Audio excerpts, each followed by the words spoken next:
जयराम जी का अलग गुट है, 5-5 6 गुट बने हैं, नड्डा जी का अलग गुट है, अनुराग का अलग गुट है, बिंदल जी का अलग गुट। तो भारतीय जनता पार्टी बिखरी हुई पार्टी है।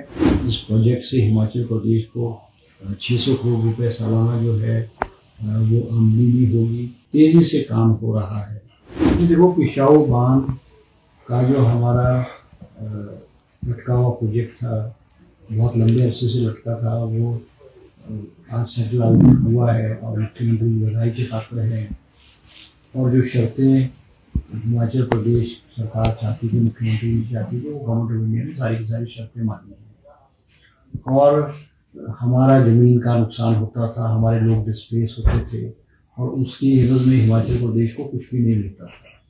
ये हमारा जो शुरुआत है, एक बहुत अच्छी शुरुआत है, जिससे हिमाचल प्रदेश का रेवेन्यू भी आएगा, हम आत्मनिर्भर भी बनेंगे। उसके लिए एक बहुत अच्छी कदम और शुरुआत मुख्यमंत्री द्वारा की गई है।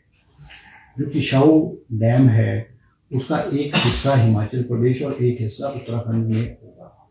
जो एक हिस्सा हिमाचल प्रदेश का, वो मेरे शिलाई चुनाव क्षेत्र का आता है, और काफ़ी एरिया उसमें समर्थ भी होगा, और उत्तराखंड का भी बहुत सारा एरिया उसमें आता है। तो इसको ज्वाइंट कॉर्पोरेशन के रूप में स्थापित किया गया है, जिसका हेड ऑफिस जो है विकास नगर में स्थापित किया गया है।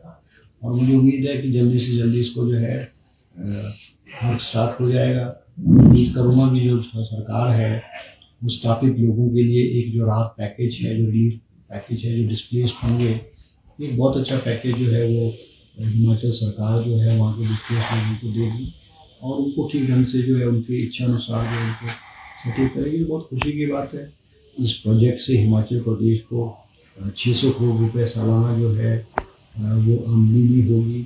और उस क्षेत्र में जब बांध का काम चलेगा, तो उसमें रोजगार के साधन भी जो है बहुत सारे लोगों को बहुत लंबे अरसे तक जो है उपलब्ध होंगे। तो ये बहुत अच्छी पहल है, बहुत अच्छी शुरुआत है। और इसी पैटर्न पे जो हमारे जो और प्रोजेक्ट्स हैं, जो कि पानी की सप्लाई के लिए बनते हैं, तो उसमें हिमाचल प्रदेश को कुछ भी नहीं मिलता था। अब जो जनरेशन करने के लिए, बिजली का उत्पादन करने के लिए जो प्रोजेक्ट बनना था, उसकी 100% जो है वो हिमाचल सरकार पैसा खर्च करता है। तो बहुत अच्छी शुरुआत है, बहुत अच्छी राहत है, और मुख्यमंत्री बधाई के पात्र है। सर, जो हिमाचल में बल्क ड्रग पार्क बन रहा है, उसको लेकर केंद्रीय मंत्री जेपी नड्डा ने कहा कि धीमी गति से सरकार इस काम को कर रही है। हालांकि उन्होंने ये भी कहा कि हम इसको दूसरे राज्य में शिफ्ट नहीं करेंगे, लेकिन काम की गति बढ़नी चाहिए। देखो, नड्डा जी हिमाचल प्रदेश में आए हैं, बहुत खुशी की बात है। बल्क ड्रग पार्क को दूसरे स्टेट में बदलने का तो प्रश्न ही पैदा नहीं होता है, क्योंकि ये जो bulk drug park Himachal Pradesh ने हासिल किया था, वो बिडिंग के आधार पर किया था। और जो इंसेंटिव्स हिमाचल प्रदेश ने ऑफर किए थे, क्योंकि इसमें 13 स्टेट्स ने पार्टिसिपेट किया था, और जिन स्टेट्स के इंसेंटिव सबसे बेहतरीन थे, उन स्टेट्स को ये अलॉट किया गया है। जहाँ तक इन प्रोजेक्ट्स बल्क ड्रग पार्क की गति की बात है, क्योंकि ये प्रोजेक्ट जो है 3 स्टेट्स में है, आंध्र प्रदेश में, गुजरात में, हिमाचल प्रदेश में। और जो मिनिस्ट्री ऑफ फार्मास्यूटिकल्स है, वो इसको समय समय पे मॉनिटर करती है। और इस मॉनिटरिंग में हिमाचल प्रदेश का बल्क ड्रग पार्क जो है दूसरे स्टेटों से कहीं आगे है। हमारी प्रोग्रेस जो है बहुत आगे है। हमने लैंड डेवलपमेंट का काम आरंभ कर दिया है। 235 करोड़ की लागत से वर्क अवॉर्डेड है। 25% लैंड डेवलपमेंट का काम हो चुका है। एनवायरमेंट क्लियरेंसेस सारी हो चुकी हैं। 90% जो बिजली पानी का काम जो है वो हो चुका है। ओवरहेड टैंक्स बन चुके हैं। हमारे जो बोरवेल्स हैं उनको खोद के ड्रिल कर दिया गया, पानी निकाल दिया गया है। और विदिन 3 मंथ्स जो है बल्क ड्रग पार्क में पानी जो है उपलब्ध हो जाएगा। बिजली की उपलब्धता के लिए भी हमने इलेक्ट्रिसिटी बोर्ड को और ट्रांसमिशन कॉर्पोरेशन को लाइन बिछाने के लिए पैसा दे दिया है। तेजी से काम हो रहा है। और क्योंकि थोड़ा बहुत डिले हमारा इसलिए भी हुआ, क्योंकि हमने जो एनवायरमेंट क्लियरेंसेज में हमारे को गवर्नमेंट ऑफ इंडिया से, ministry of forest and environment से देरी हुई है। उन्होंने बहुत सारी क्वेरीज भी लगाई हैं, और उन्होंने हमको पैरामीटर्स को चेंज करने के लिए और पैरामीटर्स हार्डन किए गए हैं। क्योंकि इसमें जो लिक्विड वेस्ट भी होगा, सॉलिड वेस्ट, लिक्विड वेस्ट तो होगा ही नहीं, इसमें ZLD प्लांट लगेगा, zero liquid discharge treatment plant लगेगा, जो उसका लिक्विड डिस्चार्ज जीरो होगा। सॉलिड वेस्ट मैनेजमेंट का जो है वो बहुत हाई लेवल की चीज़ें होंगी। तो इन सारी चीज़ों को करते करते जो उस वर्ष में समय लगा है, बॉयलर्स के हमने टेंडर कर दिए हैं, ZLD प्लांट के हमने टेंडर दो बार किए। बॉयलर में एक कंपनी ने पार्टिसिपेट किया। ZLD प्लांट जो है उसमें 2 लोगों ने पार्टिसिपेट किया था, मगर पैरामीटर पे कोई खरा नहीं उतरा, इसलिए दोनों टेंडर हमने दोबारा जो है वो कॉल कर लिए हैं। और मुझे लगता है विद इन मंथ, 1 महीने के अंदर जो इसको अवॉर्ड करके ताकि मौके पे काम हो। हमारी कोशिश है अगले 6 महीने के अंदर हम बल ड्रग पार्क को जो है वो चालू कर देंगे। जेपी नड्डा ने ये भी कहा कि जो क्वेरी सेंटर लगाता है उसका जो जवाब आने में बहुत समय लग जाता है, इस वजह से भी जो है प्रोजेक्ट्स काफी डिले होते हैं। देखो कई लेवल पे जो ministry of forest and environment बहुत समय लगता है, और वो जो पैरामीटर्स और जो उसमें वो पैमाना रखते हैं उनको पूरा करने में जो है वो समय लगता है। और हम ये भी उम्मीद करेंगे कि नड्डा जी से कि क्योंकि हिमाचल प्रदेश ये 2000 करोड़ का बल ड्रग पार्क है, जब ये बना था तो उस वक्त इसकी कीमत 2000 करोड़ थी, क्योंकि अब एस्केलेशन होने की वजह से और सारी चीज़ें बनने की वजह से बल ड्रग पार्क की जो कॉस्ट है लगभग 2500 करोड़ रुपये जो हो गई है। हम गवर्नमेंट ऑफ इंडिया और नड्डा जी से उम्मीद करेंगे कि जो एक्सेस बड़ा है इसका जो है तो वो हमको गवर्नमेंट ऑफ इंडिया कंपनसेट करे। अगर फुली कंपनसेट नहीं करती तो जो हिली स्टेट्स के लिए 90-10 वाली रेशियो है उस पर हमको जो वो कंपनसेट करे तो हिमाचल प्रदेश के लिए बेहतरीन होगी, और नड्डा जी के लिए भी हिमाचल प्रदेश के लिए एक बहुत बड़ा बल ड्रग पार्क के रूप में एक बहुत बड़ा योगदान है। सर, जगत प्रकाश नड्डा ने यह भी कहा कि जो 1500 करोड़ की घोषणा हुई थी प्रधानमंत्री की ओर से, उसे लेकर हिमाचल प्रदेश सरकार सही कागज उपलब्ध नहीं करवा रही है, इसीलिए वो जो आपदा राशि है, राहत राशि, उसे मिलने में देरी हिमाचल प्रदेश को। साथ में इसमें और भी अपनी प्रदेश सरकार जो पैसे खर्च होने जो है असमर्थ है, उसका हिसाब में ऐसा है। नड्डा जी के जो आरोप हैं या जो ये अपने प्रेस कॉन्फ्रेंस में जो बातें कह करके गए हैं वो तथ्यों से परे है। जो भी पैसा हिमाचल प्रदेश में आता है उसका समय समय पे यूटिलिटी सर्टिफिकेट जो है गवर्नमेंट ऑफ इंडिया को दे दिया जाता है। रही बात जो नड्डा जी के 1500 करोड़ रुपए की, प्रधानमंत्री जी के 1500 करोड़ रुपए की जब वो धर्मशाला आए थे, वो तो जब पैसा हमको आएगा यूटिलिटी सर्टिफिकेट उसको दिया जाएगा। अभी तो एक नया पैसा उसका हमको हिमाचल प्रदेश को जो है वो एक नया पैसा भी नहीं आया हुआ है। और नड्डा जी ने जो है बहुत सारी बातें बोल दी।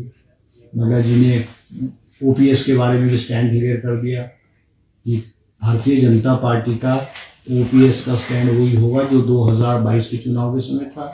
तो 2022 के समय में और गवर्नमेंट ऑफ इंडिया का और भारतीय जनता पार्टी का सब स्टेटों में जो स्टैंड हुआ है जो OPS नहीं होना चाहिए, NPS होना चाहिए, या फिर उन्होंने जो UPS जो है वो कर दिया है।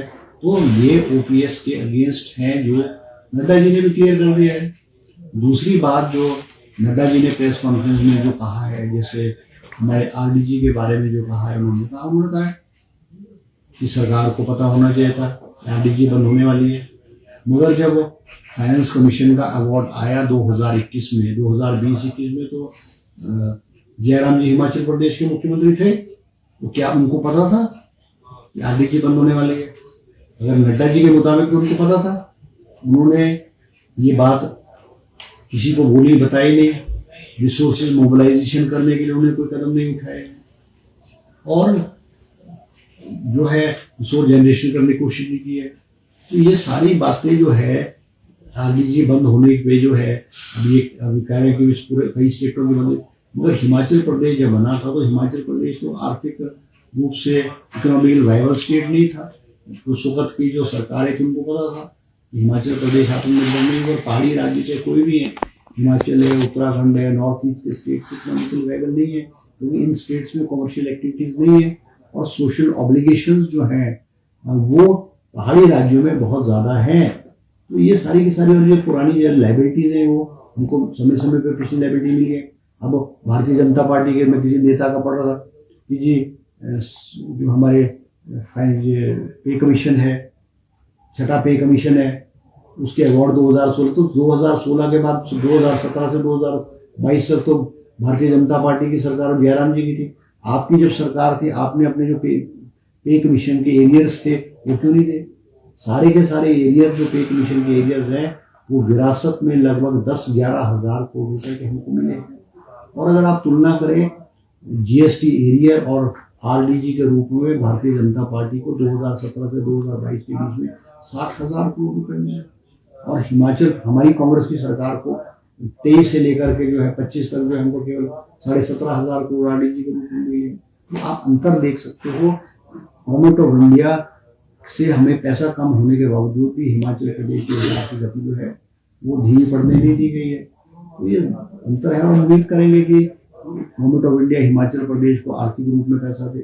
मोदी जी ने जो 1500 रुपए की घोषणा की है, अब आपदा आने वाली है, बरसात का मौसम आने वाला है, मगर 1 साल होने के बाद भी मोदी जी का 1500 करोड़ रुपए नहीं आता। तो नड्डा जी ने एक बात और कही है, जो केंद्रीय मंत्री है, कि 3.5 साल में कांग्रेस सरकार ने कुछ नहीं किया और 2027 में भाजपा फिर से सत्ता में आएगी। इसको लेकर क्या कहेंगे? ये देखो, ऐसा है कि बीजेपी ने तो हमारी सरकार को गिरने की कोशिश समय समय पे की। 2022 में भी भारतीय जनता पार्टी ने पूरे हिमाचल प्रदेश में एक इंप्रेशन क्रिएट किया था कि मिशन डिफीट हो गया। कांग्रेस की सरकार स्पष्ट बहुमत से आई। कांग्रेस की सरकार को डिस्टेबलाइज करने के लिए और दलाली करके, मतलब वो राज्यसभा में हमारे विधायकों को खरीद फरोख्त करके जो दल बदल की राजनीति जो हिमाचल प्रदेश में कभी नहीं थी, हिमाचल के इतिहास में 2024 में पहली बार आई है। डिफेक्शन कराया, डिफेक्शन के बाद उपचुनाव हुआ, उपचुनाव के बाद हिमाचल प्रदेश की जनता ने भारतीय जनता पार्टी को मुंह तोड़ जवाब दिया, और जो हमारी संख्या विधायकों की 40 से 34 हो गई, वो 40 दोबारा हो गई। एक बार फिर हिमाचल की जनता ने कांग्रेस पार्टी को जनादेश दिया है। और भारतीय जनता पार्टी में कह सकता हूं कि भारतीय जनता पार्टी तो कई गुटों में बटी हुई पार्टी है। जयराम जी का अलग गुट है, 5-5-6 गुट बने हैं, नड्डा जी का अलग गुट है, अनुराग का अलग गुट है, बिंदल जी का अलग गुट। तो भारतीय जनता पार्टी बिखरी हुई पार्टी है, और निश्चित रूप से 2027 में कांग्रेस पार्टी हिमाचल प्रदेश में दोबारा रिपीट करेगी। और जो आर्थिक रूप से जो हिमाचल प्रदेश से भेदभाव किया जा रहा है, चाहे आरडीजी के रूप में किया जा रहा है, फाइनेंशियल एड के रूप में किया जा रहा है, तो हिमाचल प्रदेश की जनता सब जानती है। ओपीएस जो है, हमने वायदा किया था हिमाचल की कर्मचारियों से कि पहली कैबिनेट में हम जो है 1,35,000 कर्मचारियों को ओपीएस हमने दे दिया, पहली कैबिनेट में दे दिया। अगर हमारी मंशा, हमारी नीयत ठीक नहीं होती, +2 के बाद क्या? जवाब है सही यूनिवर्सिटी, सही दिशा। अगर आपका सपना है एक सफल इंजीनियर, वैज्ञानिक, टेक्नोलॉजी एक्सपर्ट या उद्यमी बनने का, तो आपका अगला कदम हो सकता है JP university of information technology Waknaghat, जहां शिक्षा के साथ नवाचार, पढ़ाई के साथ रिसर्च और डिग्री के साथ करियर की होती है तैयारी। यहाँ मिलता है ऐसा माहौल जहाँ प्रतिभा को मिलती है पहचान और सपनों को मिलती है उड़ान। विश्व स्तरीय शिक्षा, आधुनिक तकनीकी सुविधाएं, अनुभवी शिक्षकों का मार्गदर्शन, प्लेसमेंट और करियर अवसरों पर विशेष फोकस। आपके आज का निर्णय कल की सफलता तय कर सकता है। जेपी यूनिवर्सिटी, जहां भविष्य सिर्फ पढ़ाया नहीं जाता बल्कि बनाया जाता है। पुराना सोना वैल्यू लूज कर रहे हैं, एक्सचेंज का बेस्ट टाइम अभी है। बुड्ढा Mal and sons jewellers Palampur लाए है super value old gold exchange offer. Transparent testing, highest value, premium designs. आज ही अपना पुराना सोना लेकर आए और ले जाए stunning new jewellery. The best gold exchange deal only at Buddha Mal and sons jewellers Palampur.